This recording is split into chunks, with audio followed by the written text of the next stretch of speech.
গতিকে 2-3টা চাউদান পঠিয়ালে নহব।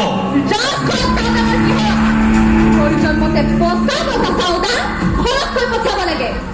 মুঠতে গটা পানী য'তেই নাথাকক বিচাৰি উলিয়াবই লাগিব। স্বৰ্গদেৱ, গদা পানী ধৰিব নোৱাৰা পৰ্যন্ত মই ক্ষান্ত নহব। আপুনি কোনো চিন্তা নকৰিব। মই চিন্তা নকৰিম। পানী বন্দী নাইবা মৃত অৱস্থাত নিজ চকুৰে নেদেখালৈকে মোৰ চকুত টোপনি নাই নহয় ইহঁতৰ।